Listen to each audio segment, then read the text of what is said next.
Hello there, I'm RG here at RG Studios.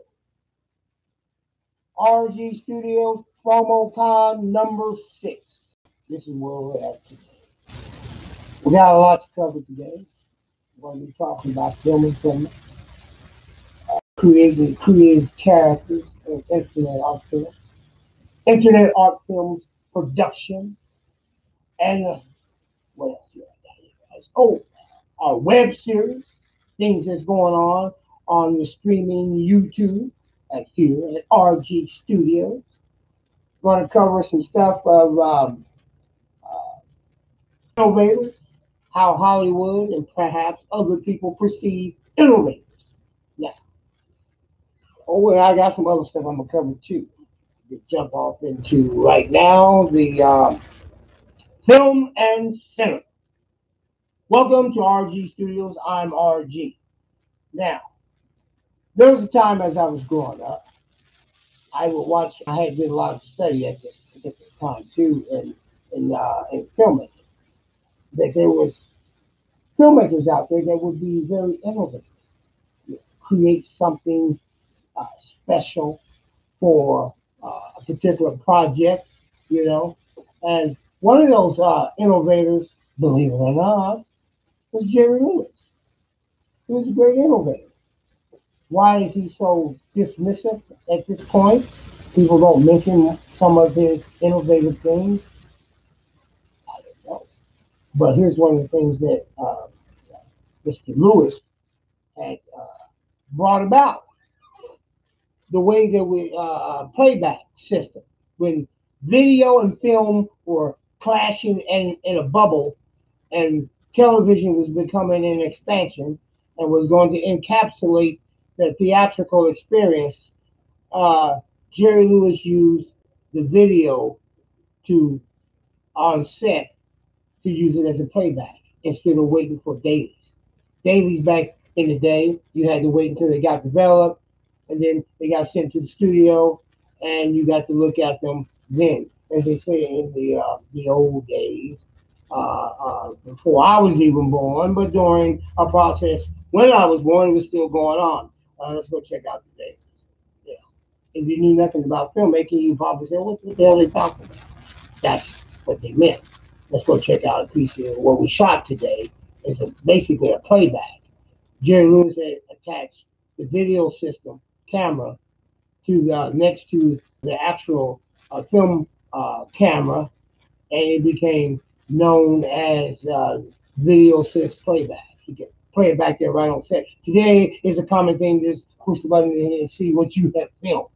You know, back, but in the day when there was no such thing, yeah, well, that's an innovative move, and I'm quite sure a lot of young filmmakers probably didn't know that. You have to thank the man of comedy creating such uh, an innovative idea for filmmakers today. Something that was brought about in during the 1960s, and today all of our cameras that we work with in digital plays back your footage right away. That's innovative. Another one of the innovators that I had come to respect and enjoy seeing his work was Douglas Trumbull. Some of you filmmakers out there probably don't know it. Some of you have. What's innovative about this guy? Well, when he was creating special effects, as we probably just take accustomed to today with the blink of an eye, he would create effects physically, as they say in the business now. What's the word I'm trying to think of? Uh, Practical effects. Douglas Thimble would create stuff. If you go do your research and check out this man's work, his effects made it possible for others today to be where they're at in CGI or whatever. Not saying that he was involved in CGI. It's just that if you couldn't keep up or outdo Douglas Stimmel's effects or his creative way of doing stuff, that he wasn't even in the game of practical effects.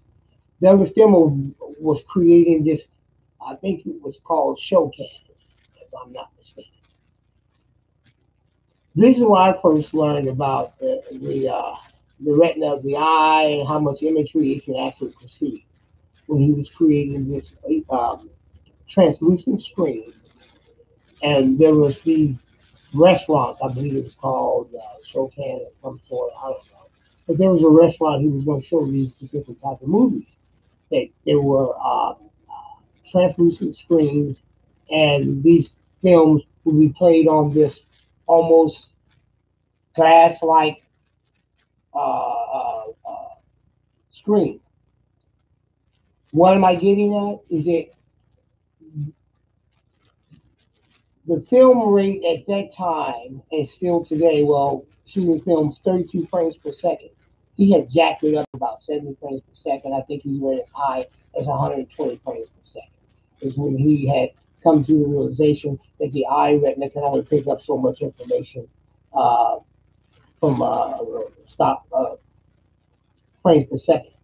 Now, this brought about what we would call today uh, 3D or perhaps a visual perspective of reality, like you would call maybe I don't want to use the name Star Trek when they have there in the holodeck, but it gives you this illusionary visual, like it's live, that you can almost touch it, you know. I am so surprised this did not catch on.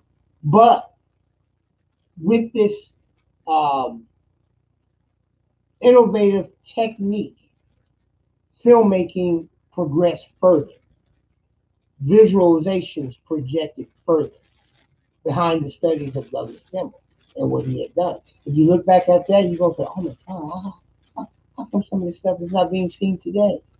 I unfortunately never got to see his actual work in the Shokan process the way that he was describing it in the books that I was reading at the time. I wish I could have. I don't think there was a restaurant here in this town, but there were several of them across the nation that he had contact with. Why do we fear or we dismiss innovators? Is my reference points here. I don't know. I think we're so caught up into what we call uh, progress. What is progress? Progress is just how far we come, basically. And being dismissive of how we got here, it's almost like you don't know how you got. Well, you don't know where you're going if you don't know how you got here. So the progress becomes mute. All right. Enough of that. Let's move on to something else. Now, in July, during the month of July, I will be doing a fundraiser. I will be at Mars Market on that's the 13th, and I believe that's okay. That's not 13th there. Minneapolis, on the corner. There's a store, a little mall shop called Mars Market.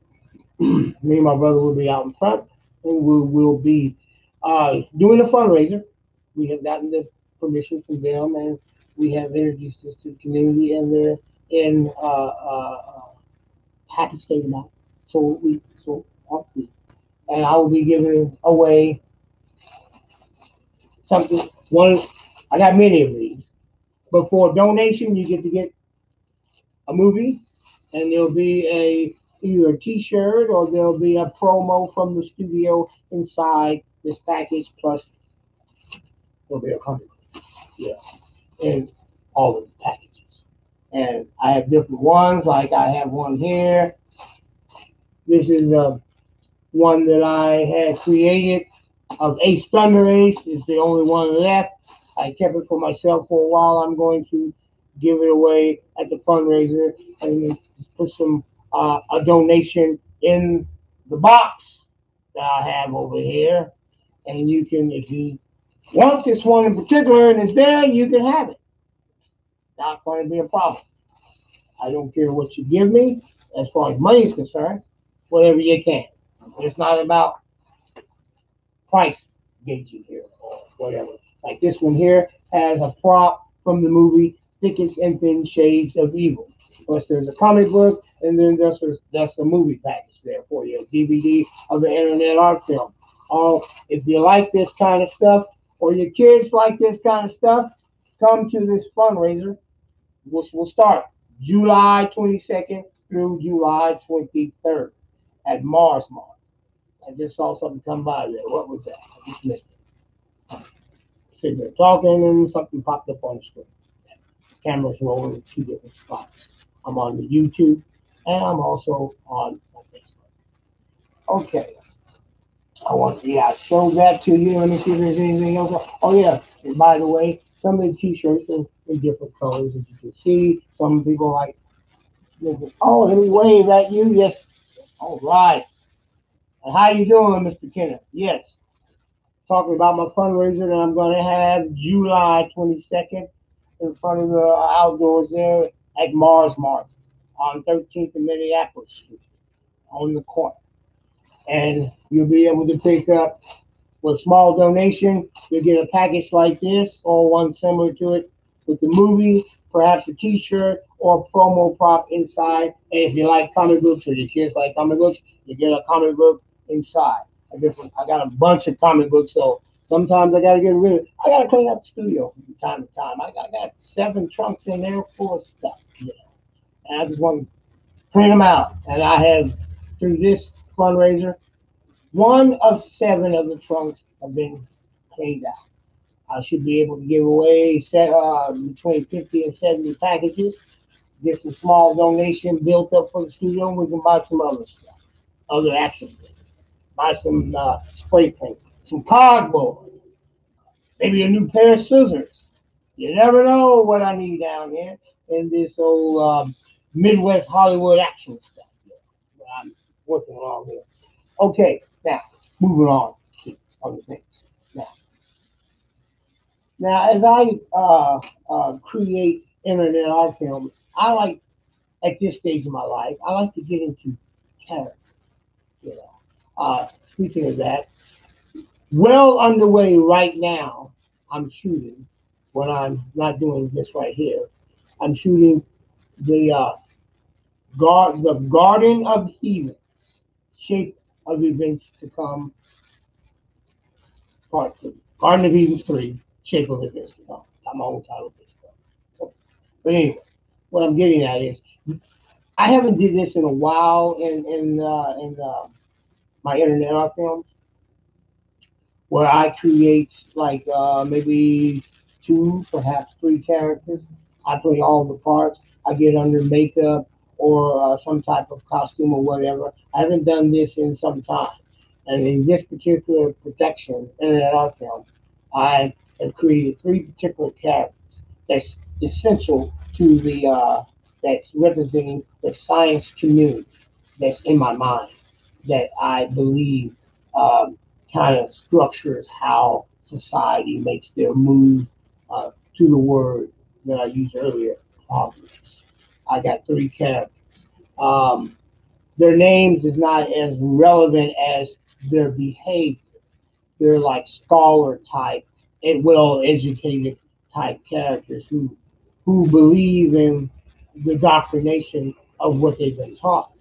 And one of the characters, uh, in particular, is more of the stature of trying to be the protagonist, so to speak. And he's interjecting his points of view uh, that alien life form is possible. And what will we do if we is encountered this alien life form? Now, reason I created these characters like that is to have a compilation of how society would react if they were told or come across the fact that was undeniable that life forms exist and that they personally don't care about us as much as we thought, and they're not conducive to our religion. How would that play out? There's going to be a lot of uproar probably, but that's what these creative characters. Now remember, that I'm creating fiction. Don't take this as real stuff. I'm creating a fictional film, thus creating fictional characters creatively to see to not only interject my own personal feelings about it, but my own personal perspective, how other people, ethnic wise, racial wise, educational wise, would react. So I think creative characters is good. I think some people have a problem when maybe an actor plays another racial profile type character, like they say Robert Downey Jr. I don't have a problem with that as long as the character is uh, done in a way that I can identify. Take, for instance, when he did Tropic Thunder, he played a black character from, I guess, the 70s or the 60s of Vietnam. Now, you have to watch the whole movie because he's an actor in the movie playing an actor playing a character. So it's a comedy parlay kind of way, but it's so good the way, and he's relatable to where if you didn't know anything about it, they only showed you a small clip of it, and you did not know, you probably think, who's this black guy? that's, that's how good he did. I have no problems with that. I think some people do. Um, I judge it on the performance because it's a sink or swim. If you do it bad, you got to sink, and you deserve every bit of criticism you get from it. If you win the audience over, bravo, well done. I've seen characters done in from the 40s up to like the 1950s. That's some of them not so good. Marlon Brando has done a slew of characters of ethnic races. If you just go back and look at his history, and some of them are okay. Marlon Brando's a great actor. Don't get me wrong. Some of them was just outlandishly corny. One or two of them were on the spot. That's just creative characters. I don't think actors should be put into a pinhole to where they can only play their own nationality. I'm just not that way. I'm sorry because that limits an expression. If you take you take the criticism that comes from it if you don't do good. If you don't want it, stay away from it. Be the cartoon character that you probably are, and you keep doing that. You know, uh, some people, some actors can get that off. Is yes, it is socially dangerous to tread on to say I'm gonna put on a for instance, this was very common back in the day. I don't know why they did it, but they did. You get a white guy, he plays an Indian, straight out blue eyes and everything. I've seen some shows like that. Personally, I never thought much of it, except a terrible role. The guy didn't do very good of a job. Of course, they could have got a real Indian to do the job. Would it turn out any different? I don't know. But that's the criticism you get from doing a half-assed job versus a fine performance. So I always say, "Oh, hey there, Tyler. Yes, how you doing, Mr. Tyler? How you doing today?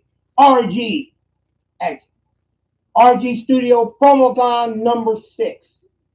Just talking about the things at the studio, creative characters. I think there's some in the reactors and you can play that part. You can be me, Tyler. I will let you do that. I sure would. That would be fantastic. I would love it. I just love that kind of stuff. That's my good friend Tyler. Wasn't for him, I wouldn't be doing eBay auction comic sales. You see these comic books behind me? Thank you, Tyler, for showing me eBay. I tell people almost at least once a month about me and your great meeting at the job, the county, how we met, how we got to talking, and you told me about eBay, and my words to you was, "What the hell is eBay?" I didn't even know anything about it. And somehow the conversation of comic books come up, and you say, "Well, you can find comic books on eBay." You just blew it into existence. You can find comic books on eBay if you like it, and I did. And I bought my first comic book, cost me $700. And I said, "What the hell I spent all that kind of money for?" I was so angry with myself. I tore the comic book in 64 pages. I tore them all into pages.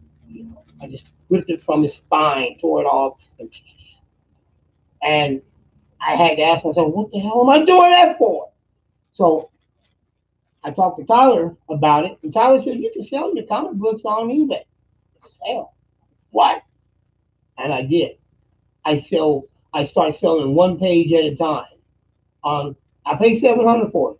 I made over $2,000 back. And the rest is history. And we're looking at RG Studios. Thank you, Tyler. Love you, man. Now, getting back to creative character. Yes, to sum up the whole thing. I think actors, independent and major actors, should be able to take that leap, so to speak, and not be afraid to play any ethnic character that they want, white, black, whatever, Chinese, it makes no difference. But you have to accept the criticism that comes from it. That's all. And I think that's the fear, social criticism, because or social backlash, if you want to call it. I personally don't give a hoot myself. If the criticism comes back badness, what? Then my performance is bad. I'm an actor, and when I'm in the front of the camera, I'm an actor, you know. And behind the scenes, I'm a director and such. If criticism says Richard performance is bad, okay, so what? Yeah. I think actors are, they're so entwined to say they don't want to lose their career over a step like that. But Robert Downey Jr. did a great job playing in Tropic Thunder. If you've never seen Tropic Thunder, you must check it out. Oh, and by the way, Tom Cruise played a good part. I didn't even know it was him until I looked back on the credits. You know, he played that one character. I forgot his name in the movie, but he funny. I love it.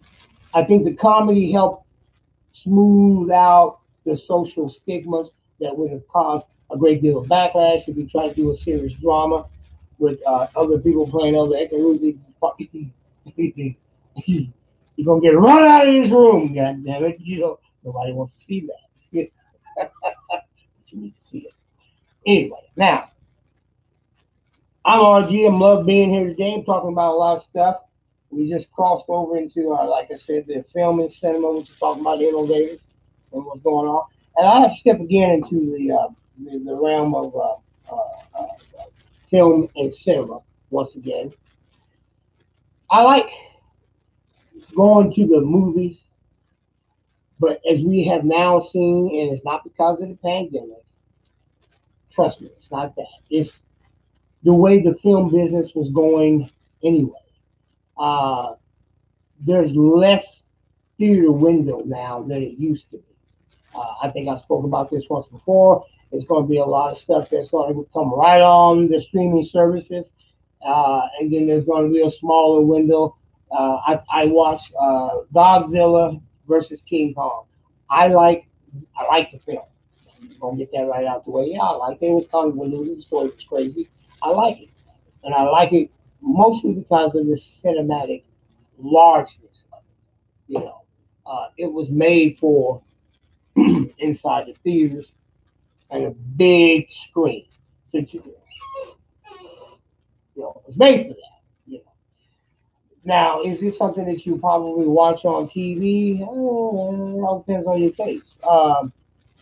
Because they threw everything in there, the hollow earth theory and all the stuff that were missed in the days of the ancient days is thrown in there for what? To create this illusion that King Kong and Godzilla can exist in this world, and thus we would witness Tokyo getting destroyed, for the 1,000th time. The contractors in Tokyo, man, they just making a shitload of money. shit, they took Godzilla and the robot Godzilla was in it, and he just took the real Godzilla and he just raked him across the building like this here. This time it's not knocking him down, but it's going when he got done mowing Tokyo, there was barely anything left, So whoever's rebuilding Tokyo was making a damn sure lot of money. But anyway, getting back to film and cinema, I believe that film and cinema. I believe that some movies at the theaters are fantastic that way. They're just meant for great theatrical stuff. Um, and speaking of that, this is my new movie coming out here. I don't know if you can see this. I'll bring it up right here. This is the poster to my new movie coming out in July at the fundraiser. Someone's trying to call me while I'm on live. And as you can see, I'm not going to answer it. Okay, stop. There we go. Film and cinema. This here will be giving away DVD at the fundraiser July the 22nd at Mars Mark. This is The Murder, the Internet Art Film. I shot this on Super 8. Yes, I did. And I'm awaiting the last 3 reels to come in so I can finish up post-production. But it will be ready July the 22nd. We'll be giving away stuff that I just said here. We'll be giving away promo items, movies, and you get a free DVD of the new release of The Murderer. What I like about The Murderer is that it harkens back to the day when I first started filmmaking. Behind me is a Super 8 camera. That's just one of 3 of them I have here at the studio. This is not the one that I used to shoot the film with, but the other one I use is back in the other studio part of the room. And I shot it on Super 8 film. Cost $10 back in the day. It's $40 a roll. Is it worth shooting on that? It depends on your taste in art. I think it was. It's a 25-minute film, perhaps. Yeah, I spent a little money shooting it. I got the old film offline. Someone was back. It was Echrome. I think they were selling it for. I don't know.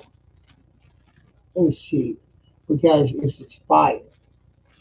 And there's only like one place or 2 places that will develop expired film, Echrome film. And it's in New York City. So it's going to take a while. But anyway, when it's back, we will put the production and post-production together, ready, and we will show it. And also, I will have a showing July the 23rd, which will be a Friday. I'm passing out tickets at the fundraiser. There's a limited seating, and that ties into my film and cinema that I was trying to get at. As you can see, that sometimes I get sidetracked. But anyway, film and cinema, giving away free tickets to the Internet Art Film, The Murderer. The Murderer, the Internet Art Film. That's going to be July 23rd. The showing at Mama Films at the Lux downtown area. I have to get the exact address of it. But if you come to the fundraiser on the 22nd, I'll have all the information, not only on the ticket, but I'll have it in my head so I can tell you. Yeah. So, but remember, there will be a cinema. 2 showings. One will be at 3, and the other one will be at 4. You can take your pick, whichever one. But there will be 2 showings that day at the Lux. You come to the fundraiser the 22nd.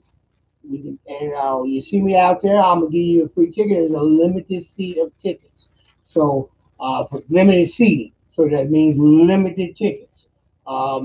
I want people that like cinema because I like cinema. You know, some films are just meant to be seen. Big. Other films, they're just the way life is. Okay. Anyway, that's enough of that. Okay, we're gonna get on subject number two. We're at 30 minutes now.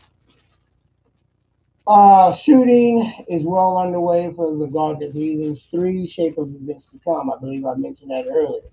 I am shooting that when I'm not doing my promo con studio work like this here, or perhaps auction stuff. And this film, I'm hoping it will be done before the summer's end and somewhere before start of fall, I can have a screening. I'll have to update you on that as progress continues. But I always use the word we. This is just one of those things that I do. We are still shooting the Guardian of Eagles 3 Shape of Events to Come. Putting it together with a script sitting over here on my table desk. I'm going to meet with DJ Eric. I think it's the 20th. No, somewhere around this month, the end of this month, 20, 22, 23, I think it's the 24th of it's a Saturday. Yeah, 24th of this month. Me and DJ Eric will meet up. We're going to have lunch. We're going to talk and do some costume fitting. Perhaps even shoot a couple of scenes, some important stuff that probably can't get done later and do it then. But anyway, our meeting is going to be a conjuncture of many things that day later in this month. And we'll be working on the Garden of Eagles 3 Shape of Events. Now, what else I have?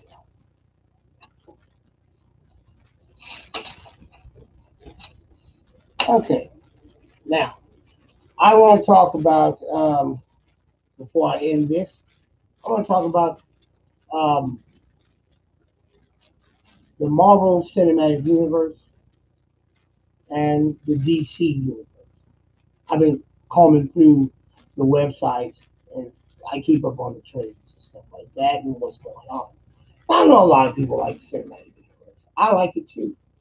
And they're making a Black Panther number two, Walker Wonder Forever. Now, I'm gonna be honest with you. I've never seen the first one. I don't care for it. Uh, I actually don't think the character, the Black Panther. Now, I'm not talking about the actor. Some people get that construed. Uh, when they talk about Black Panther, they actually just talking about the actor. You know, the actor is what Chad Boswell, Barry Boswick, good actor. He did some great work. Too bad he didn't get credit for that stuff before he passed away. They want to give him all the props after he's dead. We'll get those extra.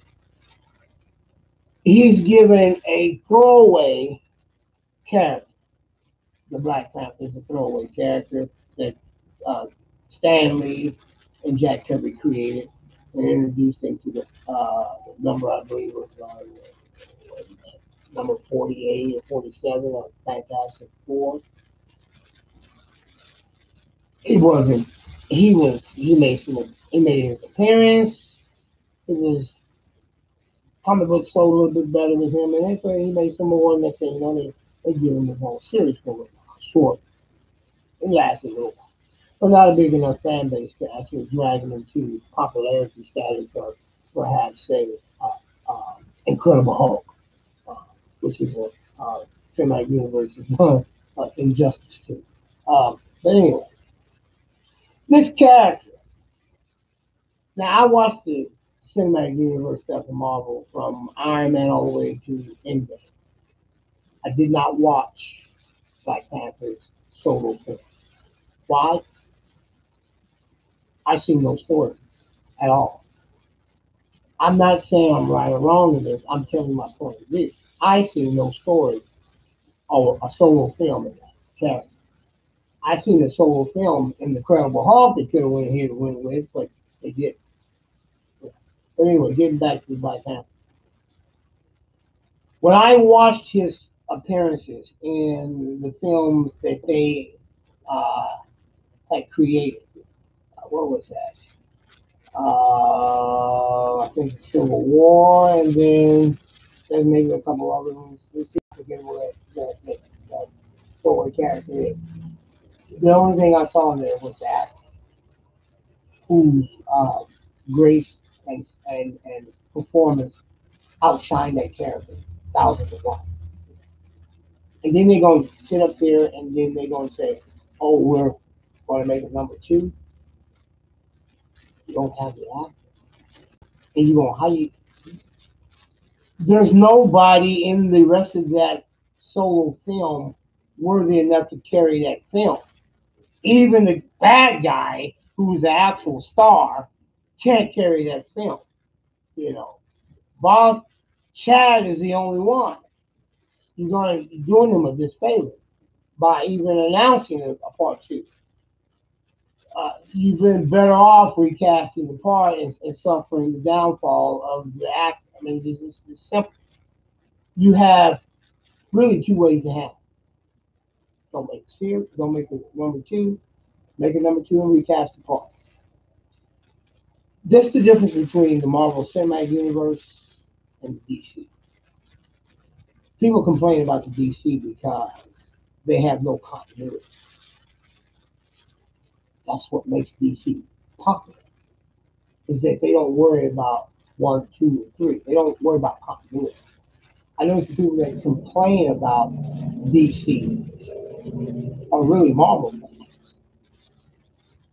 I am both. I like them both, but I know Marvel is a cross-reference type universe. That's how they work. While the DC universe will tell you a different story in a different universe. For instance, they would do, if he was alive, they would do another Batman from the 1960s, Adam West version.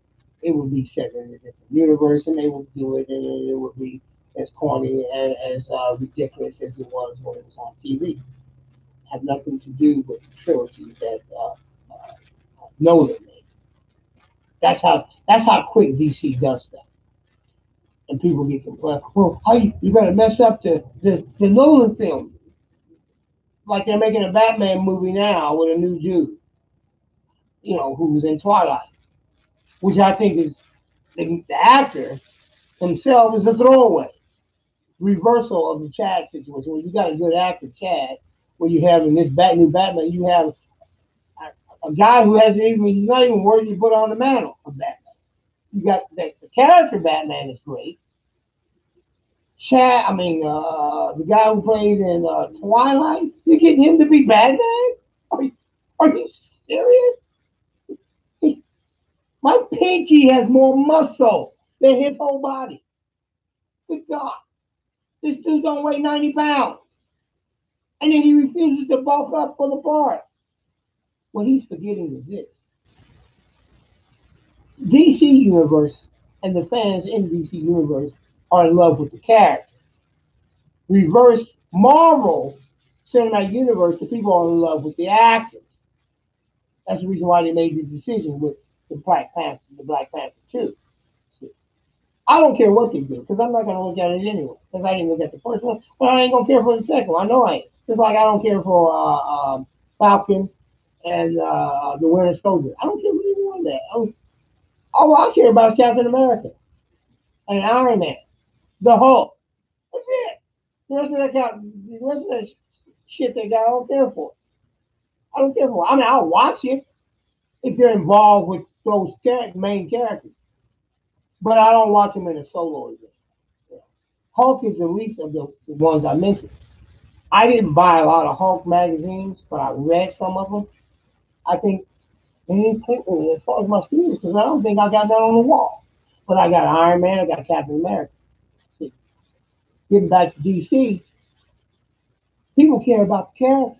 They don't care about the actors. So when the actor dons the mantle of Batman, he's got to look at, I got to replace the other actor. I got to be Batman, you know. Superman, same way.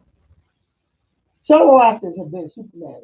No one other than, and this is an exception to the rule, other than Christopher Reeves, no one cared about the other Superman actors. Now they kind of care about Henry Cavill right now, but you think DC give a hoot? No, they don't. They're talking about making the Superman black now. We'll see how that goes. But again, I don't know if DC is running that map on themselves, but if they know any better, it's the character people care about. It ain't the color, it ain't the actor. They care about the character. And they need to keep that in mind when they make the Black Superman movie. They care about the character. Don't F it up. You know. So that's where we at with that. Will I watch the Black Superman? At this point, I don't know. I don't really think so. But let's see. Let's see where they go with it. Depends on, it's like Richard Donner when he first was going to make Superman. Everybody was like kind of shaking in their boots on that one because they didn't know who was going to play the role of Superman. They got Christopher Reeve. He was skinny. He didn't weigh, but I mean, he's six something, and he looked like he weighed 90 pounds or barely 110, 180 pounds. He was really thin. But he bulked up and he became the character, and now they consider Christopher Reeve's Superman Superman. See how that works? Kind of got to be. It's almost like playing a creative character. You got to accept the pros and cons that comes with it. You know, uh, unfortunately, Marvel has uh, thrown their hat in and said that they're going to go ahead and make a Black Panther 2 without, well, of course, you can't without Chad because he died, unfortunately. But they're going to go ahead and make it. And I was like, well, Marvel, your characters, sub characters aren't that popular. It was the actor that actually brought Black Panther to this $1 billion hit. To me, if I was running that, we would just not even make the film. I would just tell them we don't have to ask because I'll be realist. I'll be a realist. It was Chad that actually made it work. You know, it wasn't that the Chad. Because I watched all of what he was other than solo films. Throwaway line. Throwaway. Walk a Wonder Forever. That's a throwaway line. But Chad saying it made it different. You get some other characters on there and say that, the hell you talking about? You know. So they're not looking at that. I see a failure coming down the pipeline. A big turd, you know. But all the actors involved get that money and go home. It's probably gonna be your last film. Anyway, okay. That was PromoCon. RG Studios PromoCon number 6. And we'll be doing a RG Studios PromoCon number 7 in front of the Mars Mart, which will be colliding with the intertwine with the fundraiser. It was be uh, July 22nd through the 24th. And I got a few other things that's going to be happening in them days. I got a screening that's going to go on Friday, which will be the 23rd. Also, the 24th, I'll be doing some stuff with DJ Eric, but also I will have the fundraiser that evening also. So check us out. I'm RG at RG Studios, and thanks for tuning in to this RG Studios PromoCon number 6. You guys have a good day. See you later.